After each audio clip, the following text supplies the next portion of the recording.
Hello and welcome to the show that has no name because this isn't a Q&A. I am your host, Panyo Basa. And if this is going to have a name, this show, I guess it could be part of my mini-series in Studies in Archaic Buddhism. This would be installment number 4, I think, episode 4.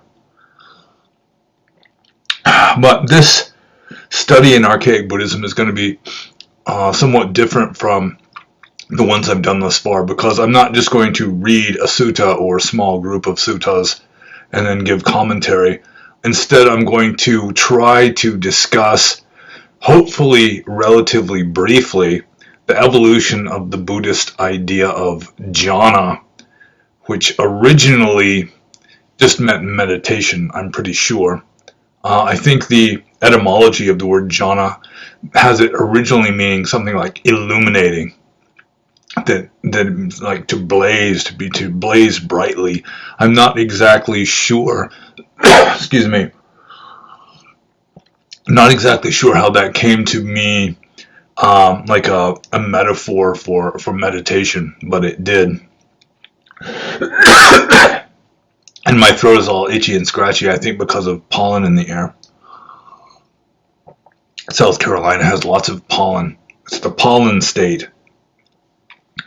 So, where was I? Oh yeah, so I'm going to discuss the evolution of jhana, or like a hypothetical, theoretical explanation of how the whole idea of jhana arose. Originally, in like the oldest texts, like the Atthakavagga, and if you've been watching this series, you know what the Atthakavagga is. They talk about a monk being a jhayi, just a meditator. And there's no list of the 4 jhanas or the 5 jhanas or the 8 jhanas or the rupa versus the arupa jhanas. It's just jhana at that stage.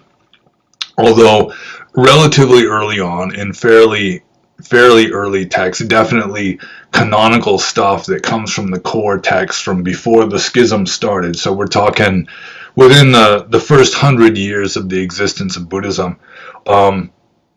Maybe like the first 150 years, something like that. If you include the Buddha's lifespan, there came to be the system of 4 jhanas, and the first jhana is you are still thinking. You've got what is called vitakka vichara in Pali. Vitakka means thinking. Vichara also means essentially thinking. Maybe vichara has a more of a connotation of discursive thought. Like, I think Ajahn Nyanamoli, the deceased famous translator of Venerable Nyanamoli, he had it thinking and pondering, something like that. Or that is one of the common translations of vitakka vichara, is thinking and pondering. Although or it's like initial and sustained thought. I think that's fairly orthodox to refer to vitakka and vichara as initial and sustained thought. So thoughts are coming up and then you're just kind of running with them. And vichara, the chara literally does mean like coursing or going. So there would be a kind of indication that it's not just a stray thought coming up, or it's not even just like a mantra repeated necessarily. Maybe I'm wrong on that one, but it's sort of discursive. It's like following a course, like in sentences and so forth. So anyway, first jhana, you've got all of that. You've got thinking, you've got sensitivity to mental pleasure and displeasure, and you've got sensitivity to physical pleasure and displeasure. When you get to second jhana, the thinking is gone. So then you just got sensitivity to mental pleasure and displeasure, and sensitivity to physical pleasure and displeasure. When you get to third jhana, the mental pleasure and displeasure also are gone. And there's starting to be an emphasis on mindfulness in the stock description of jhana. Perhaps I should have looked it up and read it to you, but you can look it up easily enough. There's just this stock description that's always the same. And so when you get to third jhana, there's more of an emphasis on mindfulness, which is kind of ironic because some people want to divide up jhana from mindfulness meditation, but it really doesn't work that way in real life, in the real world. So you get to third jhana, you're no longer thinking, the mind is silent, and you're no longer experiencing even like happiness or unhappiness. There's still like a kind of piti, I suppose, a kind of maybe enthusiasm or some such, but mental pleasure and displeasure supposedly are left behind at this stage. And then when you get to fourth jhana, which is called the purity of mindfulness, let's see here, I've got it written here somewhere. Sati parisuddhi, that's what it's called in Pali. That's the purity of mindfulness is fourth jhana, which again is an indication that there aren't like these two different paths you take in Buddhist practice. One is the jhana route, or let's see, man, I'm really having a mental block. It's vipassana and come on, I should know this. I talk about it all the time. Like tranquility meditation. Geez, it's just so amazing. I'm having a mental block with regard to the word for tranquility meditation. But I mean, really, it's not split like that, because as even the stock explanation of fourth jhana says, that fourth jhana is sati parisuddhi, or purity of mindfulness. And there is some indication that fourth jhana, where your mind is just silent, you're no longer experiencing physical or mental pleasure or displeasure, you're just in the state of pure equanimity, that was considered to be a kind of jumping off point to nirvana or nibbana. And according to the Mahaparinibbana Sutta, which details the Buddha's final weeks and days and his death, that before he died, right at the moment of death, he was in fourth jhana. So it was considered rather important, that jhana really was considered much more important in ancient times than it is nowadays, especially because Buddhism in the West, first of all, it's really hard to cultivate jhana if you're a layperson just surrounded by distractions. And I mean, renunciation of the world really does make it easier. You're living alone out in this cave in a forest. It's much easier to get into deep meditative states than if you're sitting down for half an hour before you go to bed, or right after you get up in the morning before you go to work, that kind of a thing. It's just it's much easier to practice jhana. And in the West, most Theravada Buddhism that people are practicing is derived from the Mahasi method or the Goenka method to some degree. At least it's strongly influenced by one of those. The Ajahn Chah people also would probably be a growing third place at this point. So, and they discourage jhana. That the Mahasi people, for example, they say jhana is dangerous, it's unnecessary, don't bother with it. But I do think that jhana, these 4 stages of meditation, people have lost the original meaning of it. And if you read the Mahasatipatthana Sutta, which is like the Bible for Vipassana meditators, samatha is the other word I was trying to think of. Vipassana samatha. So anyway, like the Mahasatipatthana Sutta, when it defines right concentration, it defines them as the 4 jhanas. But the thing is, jhana has come to be considered in orthodox Theravada as a superhuman mental state, an udari manusa dhamma. And it just seems strange to me that in order to follow the noble eightfold path, I almost said the fourfold eightfold path, the noble eightfold path, number 8 is sammasamadhi, and that is right concentration, and that, according to orthodox tradition, is a superhuman mental state. So in order to follow the Noble Eightfold Path, which includes right concentration, you have to cultivate superhuman mental states. And that's kind of hard to swallow for me. And just the whole idea that jhana, even first jhana, when you're still thinking, is a superhuman mental state. I think that to some degree, ancient Indian philosophers just could not leave well enough alone. They're always elaborating and classifying and distinguishing this from that and coming up with these huge scholastic systems. And I think they just lost the original meaning of jhana, which I hypothesize was just 4 stages of meditation. So first stage of meditation, first jhana, you're just meditating correctly. You'd still be thinking even. You might be like just reflecting upon the inevitability of death, or reflecting upon the virtues of the Buddha, or just breathing in, breathing out, but you're still thinking.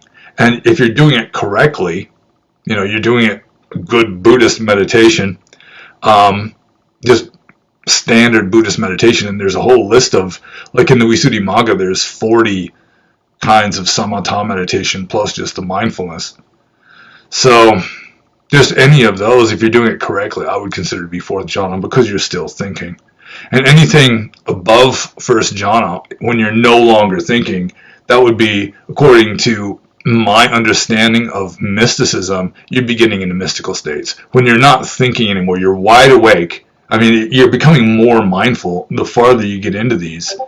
The higher up you go in jhana, the more mindful you become, until 4th jhana is purity of mindfulness. So you're not just going into a trance. Like a lot of people think 4th jhana, you almost stop breathing, your pulse almost stops, you become oblivious to everything around you. There's even some suttas that are discussing jhana like this. Like there's this really strange sutta in the Udana where Venerable Sariputta, who was the Buddha's right-hand man, his chief disciple, he goes into a state of jhana, and some ogres come up to him and see him meditating, and one ogre, just for the hell of it, decides to just smash him in the head. And it was a powerful enough smash that he could have split a mountain, but it doesn't even wake up Sariputta from his meditation. Afterwards, after the ogre, or the yaka, who smashed Sariputta, the ground just opened up and he falls into hell. And then the other one, clears out. Finally, Sariputta comes out of his meditative trance, essentially, and Mahamoggallana, the other chief disciple, of the Buddha, the sidekick of Sariputta, asks him, "Didn't you notice anything just now?" I mean, because a yaka had just smashed him in the head really hard, and Sariputta says, "No, I do have a little bit of a headache, but aside from that, I'm fine." And if you got purity of mindfulness, I do not think you're going to just go into this trance state where you're like a hibernating squirrel and just oblivious to your surroundings. That purity of mindfulness will make you more awake, more alert than in your usual waking state. So I do think there is a lot of misunderstanding of jhana in Burma. I think probably half of what people are calling jhana is really just hypnotic trance. People go into a trance state and they experience weird stuff, and they just naturally assume that they're attaining exalted states. And it's a certain amount of naivete, I think, that causes that. So maybe anything 2nd jhana or above, when you're not thinking anymore, when you're actually in a bona fide mystical state, where you're experiencing reality directly, to some degree at least. It's not being filtered through thinking and perceptions. It's just like direct experience of like your own consciousness. And it would become more superhuman, of course, as you get up towards 4th jhana. So really, I just think the 4 jhana system was originally just 4 stages of meditation. It's well defined. The number 1, you're still thinking, still feeling pleasure and pain, both physically and mentally. 2nd jhana, you're not thinking anymore, but still feeling pleasure and pain mentally and physically. 3rd jhana, more emphasis on mindfulness. You're not thinking, you're not feeling mental pleasure and pain, but you're still capable of feeling physical pleasure and pain. And then 4th jhana, you're just in a state of pure equanimity, purity of mindfulness. And that, even if 2nd and 3rd jhana are not mystical states, 4th jhana would definitely be a mystical state. It would be what a Catholic mystic would call high contemplation.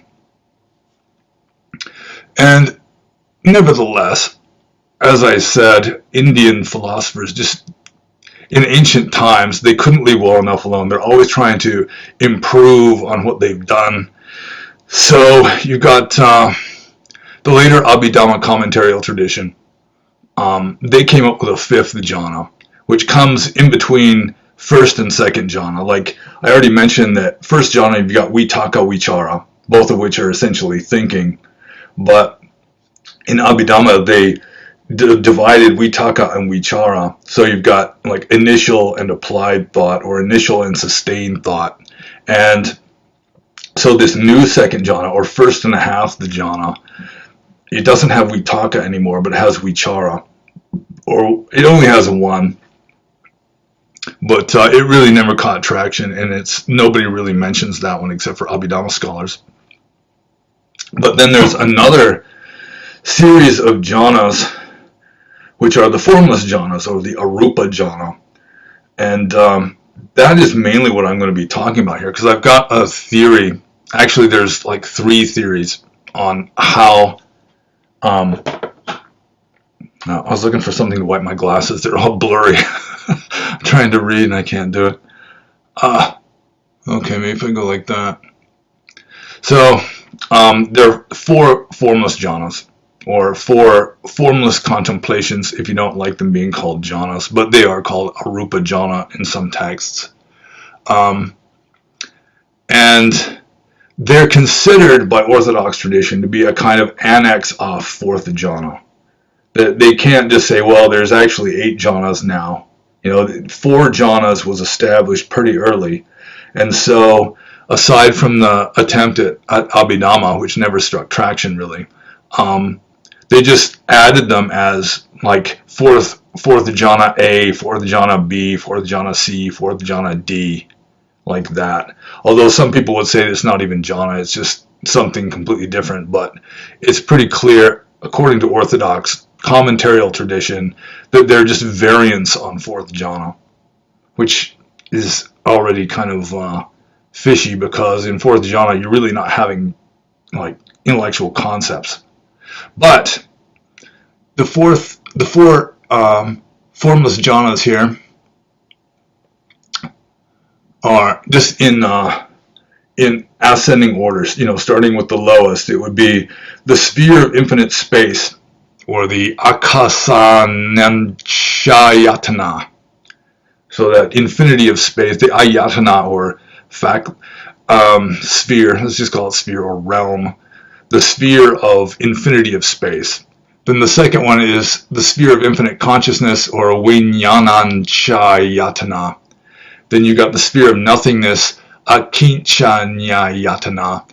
And then you've got the sphere of neither perception nor non-perception, newa sanyana sanyayatana. So the 4 formless realms are the realm of infinite space, the realm of infinite consciousness, the realm of nothingness, and the realm of neither perception nor non-perception. And there is some evidence that these are later additions, that these also are not the earliest. I mean, already, by the time you've got the 4 jhanas turned into superhuman mental states, already there's been some evolution, in my opinion. But there was 4 levels, 4 stages going back very early. They couldn't add more, but they've added it in certain places, but not in other places. For example, there's a cardinal sutta, the Sivamanava sutta, which is the second sutta of the Digha Nikaya, which means it's the second sutta of all the Buddhist suttas. It's number 2 in order. It's considered to be very important. It's the Sivamanava sutta, which is discussing the fruits of living the life of a philosopher, living the life of a meditator, of a renunciant. And it gives advantages of the monk's life in ascending order again, but it never mentions the formless realms. It mentions the 4 jhanas, and then after getting to the 4 jhanas, it just goes into psychic powers, and then from psychic powers it gets into the different stages of sainthood and so forth, and enlightenment. So that's kind of a conspicuous absence there. But the commentators would say, well, it would be included in fourth jhana because it's just 4 variations on fourth jhana.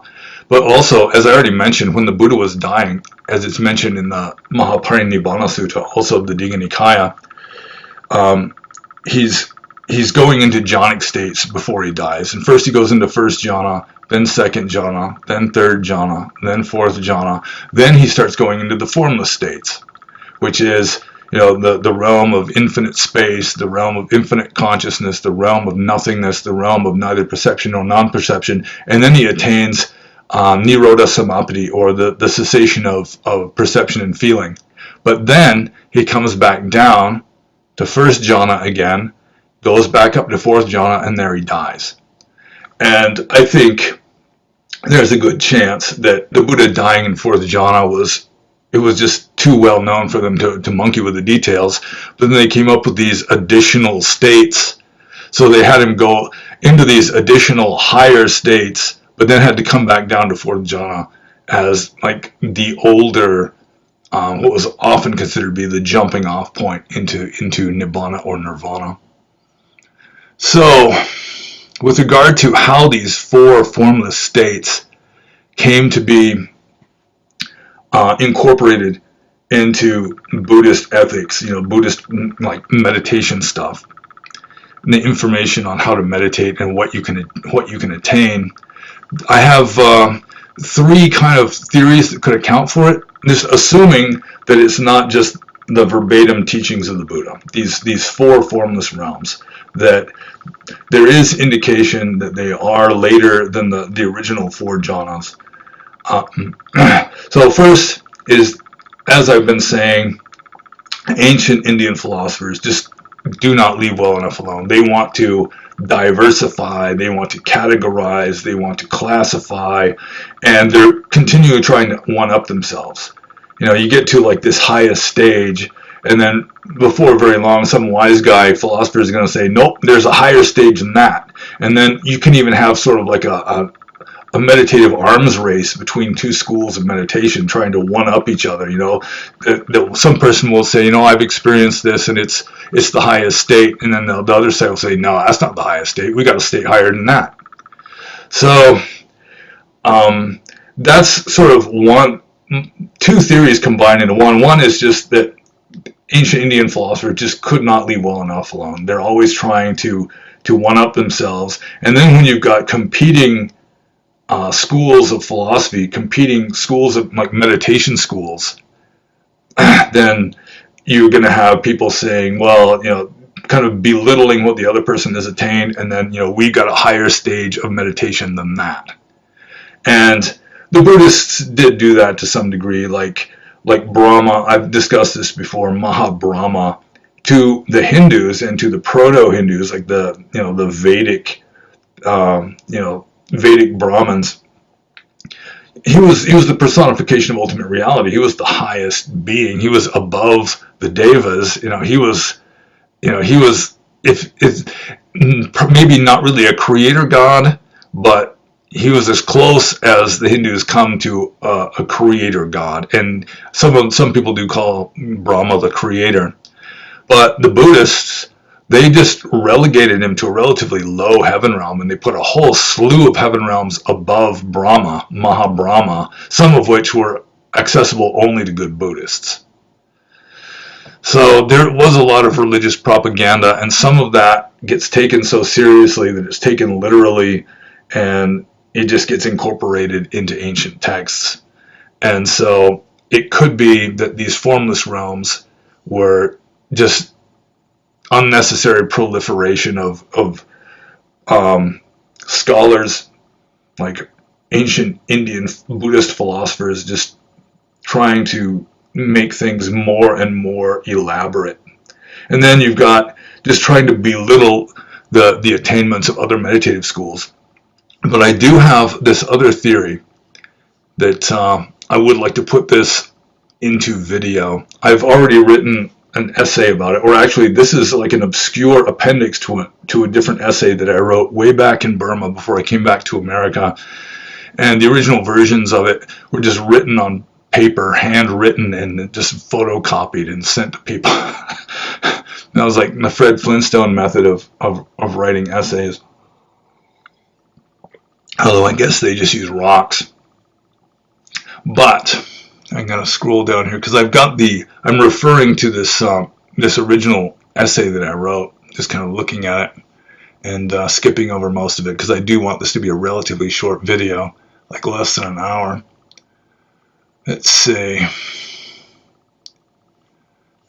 still scrolling down. Maybe I'm scrolling down too far. Okay, so there is a possibility, my third possibility. This is the hypothesis I'm putting forth for the origin of the formless jhanas in orthodox Theravada Buddhism.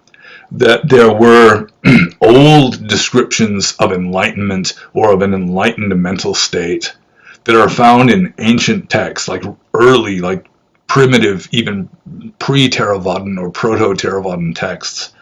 There were attempts at describing enlightenment or an enlightened mental state that eventually just didn't fit anymore. I mean, it wasn't, once orthodoxy was established in a certain direction along certain lines, then some of these other explanations just didn't really fit in very well. They weren't really orthodox anymore. And so Buddhist scholars just kind of found this, let's call it a formless realm that's very advanced, but it's not enlightenment. So the highest of the four formless realms is the realm of neither perception nor non-perception. And it was in one of my studies of Archaic Buddhism that I read this verse. This is from the Kalahawiwada Sutta of the Atthaka Wagga, where the Buddha is describing an enlightened mental state. So let's see, it's the highest purity of spirit. This is supposed to describe the highest purity of spirit according to a very archaic Buddhist text called the Kalahawiwada Sutta of the Sutta Nipata. And he says, he has no perception of perception, he has no perception of non-perception. He is not without perception, he has no perception of void. For one who has attained thus, form becomes void, for founded in perception is differentiating designation. And in Pali, I'll try and read this, the same is na sanya sanyi, na visanya sanyi, no pi asanyi, na vibuddha sanyi, evam sametasa vibhoti rupam sanya nidanahi papancha sankha. So this was a well-known text, and it's so Zen-like. I mean, it's sort of paradoxical. He has no perception of perception. He has no perception of non-perception. He is not without perception. He has no perception of void. That could have got turned into the realm of neither perception nor non-perception, because obviously that's what it's describing here. And it just stopped being an orthodox description of how to be enlightened, maybe just because it was so like cryptic. It's like a koan. The mind does not wrap around that very easily, and ancient Indian philosophers wanted to wrap their minds around this stuff. But the commentarial literature declares that the verse above is describing an unenlightened meditative state. Let's see,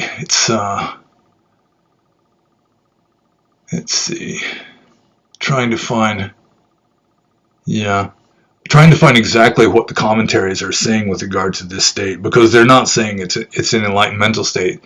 They're declaring the verse is describing an unenlightened mental state. And but nevertheless, it's clear from the context of the sutta that it really is describing highest purity of spirit. So here I've got written, this interpretation of enlightenment came to be rejected and obsolete, or else it was simply too obscure to be understood, and so according to the hypothesis, the ideal was relegated to the sphere of formless jhana. So, yeah, it was a split momentary transitional state between fourth jhana and the sphere of infinite space. So that's how the commentaries describe this. You're not perceiving perception, you're not perceiving non-perception. In a sense, you're in a state of neither perception nor non-perception. It's like this paradoxical state. But the commentaries just couldn't even put it there. So they put it as like a transitional state between fourth jhana and the sphere of infinite space, where the mind is no longer contemplating form. So it doesn't really make a whole lot of sense, the commentarial explanation. But then again, I mean, it's such a cryptic statement that it's difficult for anyone to make a lot of sense of it, I think. So the next highest state is the sphere of nothingness.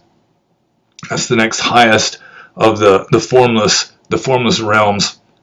And there are mentions of a good Buddhist monk striving for enlightenment who is going to emphasize nothingness in his mind.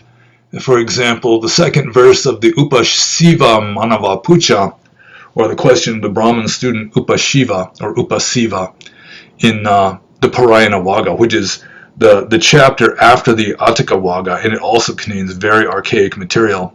So again, this is like a very archaic source for this. Let's see. It was apparently an independent work before its incorporation into the Sutta Nipata. Bears signs of greater antiquity than most Pali texts and was considered more important by ancient Buddhists by modern ones. And the verse is as follows. Beholding nothingness, possessing mindfulness, relying upon it is not, or there is nothing, cross over the flood. Having abandoned sensuality, refraining from controversies, look night and day for the destruction of craving. So, again, let's see here. Akinshanyam pekamano satima nati di nisaya tarasu ogam. That's the first two lines of beholding nothingness, possessing mindfulness, relying upon there is nothing, cross over the flood. So it could have been just a kind of negation or like apophatic mysticism, just sort of like in the Upanishads, it's not this, not that, neti, neti. You just use that method as a way of becoming enlightened, and there's fairly good evidence here that the Buddha was endorsing that to some degree, some variation of just nothing, nothing, nothing. Just negate everything around you. You're essentially negating samsara, and which like loosens its hold on you, so to speak. So the verse is not so much attempting to describe nirvana as a means to it, perhaps the cultivation of an approximation of an enlightened state of mind, and although orthodox commentary declares beholding nothingness and it is not to be referring to the sphere of nothingness, the text seems to be implying that one should behold nothingness at all times, and not just when sitting in deep absorption. So there's more of this kind of emphasis, like in the Parayana Vagga. There's another one. It's the Moga Raja Manava Pucha of the Parayana Vagga. So it's, look upon the world as void, Moga Raja, always being mindful. And here the void is sunya, sunyato lokam avekasu. So there was some emphasis on this, just negating samsara, just it is nothing, as a means to becoming enlightened in very early times, and then it stopped being orthodox. As the Theravada Buddhist philosophy was standardized, then some of this older material just didn't fit in anymore. It wasn't really orthodox, so they had to redefine it. And so I think there's possibility, at least, that this sphere of nothingness was originally like this system or this method that is described in more than one place in very ancient texts of just negating samsara, just there is nothing, it is not, nati, nati, nati. Sort of like St. John of the Cross, with his ascent of Mount Carmel, just nada, nada, nada, nada, nothing, nothing, nothing, nothing, nothing, all the way to the top. So again, at least in this sense, the commentarial tradition is at least agreeing that he is referring to the formless sphere of infinite consciousness. Of nothingness. I'm getting ahead of myself. But still, the context of the sutta is that this isn't just a formless realm, which are considered to be relatively dead-end states. I mean, when you get into the formless realms, it's if you die in a formless realm, you're just going to wind up in a formless heaven, like a formless Brahma realm, and you don't get enlightened. So these formless realms are actually kind of dead ends. And the Buddha himself didn't die in a formless realm. He came back down to regular fourth jhana before he died. According to the myth, or the legend, I should say, he was, right after he became enlightened, he was going to seek out his first two teachers, the ones who taught him meditation. And then he realized with his clairvoyance, he was more or less omniscient at that point because he was fully enlightened. He realized that both of them had gone into formless realms. They died in these formless contemplations that sort of anachronistically, I think, were put back to the Buddha's own teachers. And then he couldn't teach them because they're in a formless realm. And so it's like a dead end. And you've got to have to wait for millions and millions and billions of years until you come back out of these formless realms before you can start practicing Dhamma and learning Dhamma and cultivating insight and becoming enlightened and getting out of samsara. So again, these formless realms,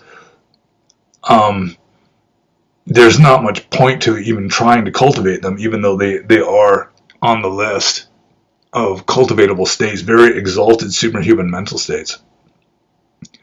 So the third from the top is the sphere of infinite consciousness. And let's see, the sphere of infinite consciousness has an obvious counterpart among famous old Pali verses describing the ultimate, namely the verses beginning, consciousness unmanifest, infinite, shining all around, quoted at the end of the Kewata Sutta, which is also in the Digha Nikaya. It's Digha Nikaya number 11. And I'll read the entire verse here. Consciousness unmanifest, infinite, shining all around. Here water and earth, fire and wind gain no foothold. Here long and short, small and large, pleasant and unpleasant. Here name and form without remainder are completely stopped. By the cessation of consciousness, this is completely stopped here. Now, you may have noticed just now that the very last line is in just bald contradiction to the very first line. The first line is consciousness unmanifest, infinite, shining all around, as a description of an enlightened state, or a description of nirvana itself. It's pretty obvious that this is a description of nirvana. For example, the whole part about water, earth, fire, and wind gain no foothold. That's in like the well-known descriptions of nirvana, like found in the Udana. Like Udana 110, the Bahaya Sutta, which is one of my favorite suttas. There's a similar verse talking about in nirvana or nibbana, wind, water and earth, fire and wind gain no foothold, and so forth. The stars don't twinkle, the sun doesn't shine, the moon doesn't glow. It's just all this negation again. But it's again, the very first line says, unmanifest consciousness, infinite, shining all around. And then the very last line is, by the cessation of consciousness, this is completely stopped here. And it's an extra line. Most verses are 4 lines. This is 5 lines. And this last line about cessation of consciousness, which contradicts the first, is probably like a patched up attempt to try and make it more orthodox. Because in Theravada Buddhism, consciousness is vijnana khandha, is the aggregate of consciousness. It always has to be consciousness of something. It arises with a mental state, it disappears with a mental state. Without the mental state, you can't have consciousness, according to later Orthodox Theravada. So the whole idea of consciousness unmanifest, infinite, shining all around, it's not orthodox anymore, even though there's this fragment of this, there's this verse that exists not only in the Digha Nikaya, but in the Majjhima Nikaya also. So it was a well-known early verse, older than the Digha and the Majjhima Nikaya in their final forms, because it was already, in a way, well-known enough that it wound up in 2 different suttas and 2 different Nikayas. So there is a good chance that somebody long ago was describing nirvana as infinite formless consciousness, which is pretty much what the Upanishadic tradition is doing. It's just kind of like what Vedanta in Hinduism. It's coming more. It's more similar to the Vedantist approach than to the Orthodox Theravada Buddhist approach, which just doesn't reify the absolute, or does its best not to reify the absolute. So, let's see. It's almost certainly an attempt to describe nirvana. I mean, I don't know what else it could be. And it does come closer to Vedanta than to Buddhism. Let's see. Yeah, here I've got, it would seem that the verses, especially the first line and accepting the last one, represent an evolutionary dead end in Buddhist doctrine, which arose during the explosive virus-like mutation of early Buddhist philosophy, or may even have been original but was outcompeted for whatever reasons by another interpretation of Nirvana, which found its place in the settled, streamlined, standardized dogma of later centuries.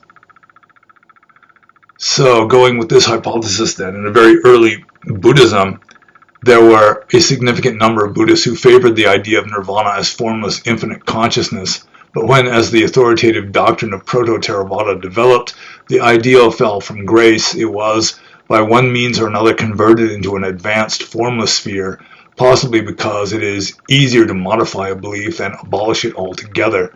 And the notorious verses in the Kawata Sutta, which endorsed the rejected old theory, were left behind as an otherwise almost inexplicable literary fossil.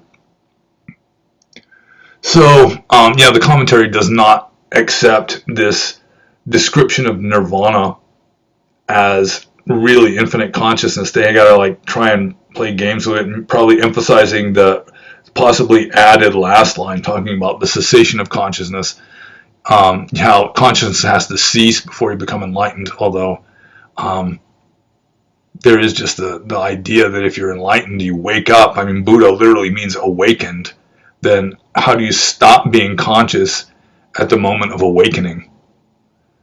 It's just Buddhism, Theravada Buddhism especially, really cannot deal with nirvana very well, and that just makes perfect sense because nirvana is just totally off the scale. No words will stick to it. You really can't explain it except in the sort of kind of jerry-rigging.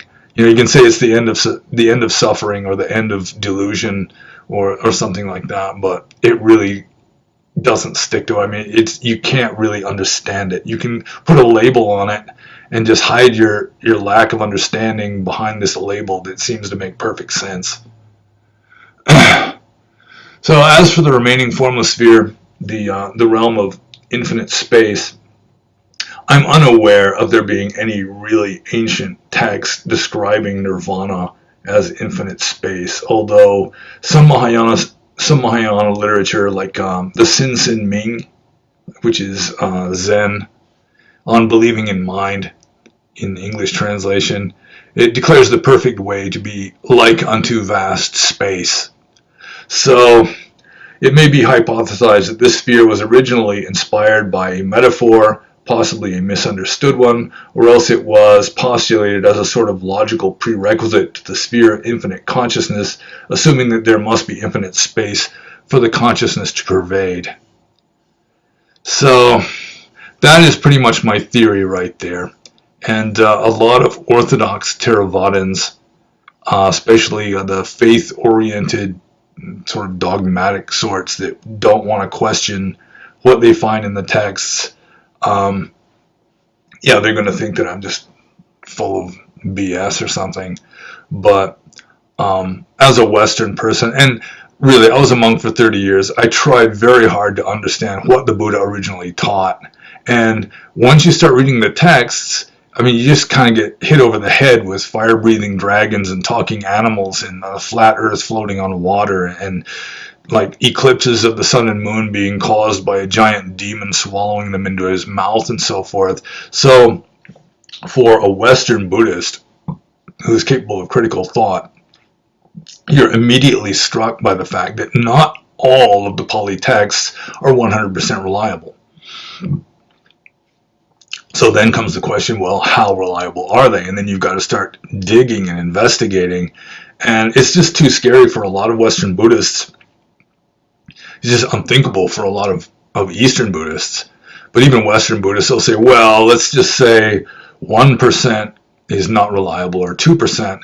And then that 2%, it's very flexible and just bounces all through the Pali Tipitaka and gets really kind of big sometimes when you're getting into Jhāna stories and so forth. Or else they're just saying 1 or 2% of the core text, which gets rid of a lot of the mythology collections and so forth.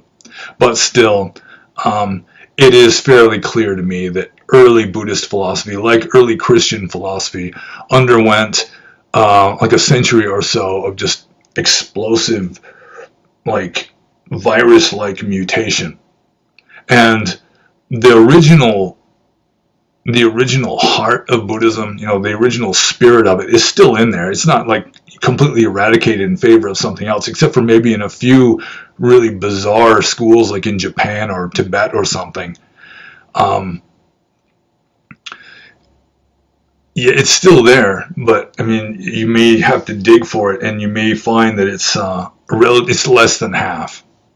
Let's just say that. The original teachings of the historical Gautama Buddha comprise less than half of the Pali Tipitaka, even in my opinion, less than half of the core texts. The original, the texts that are agreed upon by all of the ancient schools of Buddhism, that were accepted by all of the ancient schools of Buddhism.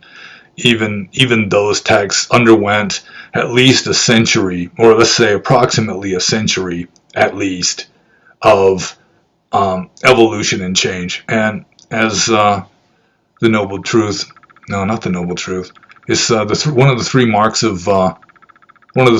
existence. The tilakkhana is just anicca, sabbe sankhara anicca. Anything that has a beginning has an end. Just the stock idea that goes through a person's mind when they become a sotapanna is just, whatever has a beginning also has an end. And so some aspects of Dhamma are already impermanent. I mean, Buddhism is still here. We've got the Pali Tipitaka and all that, but things are changing, and all you got to do is just look at the academic literature and Buddhist studies nowadays, and you're going to see all this stuff about LGBTQ interpretations of Dhamma and so forth that are just completely foreign to what is there in the ancient texts. That things change, and it doesn't take postmodern academics to do it. All you got is all you need really, these ancient Indian philosophers that just can't leave well enough alone. Or sometimes it's under, like, it's totally innocent that things can be changed in the text. Like, there's just a famous verse floating around.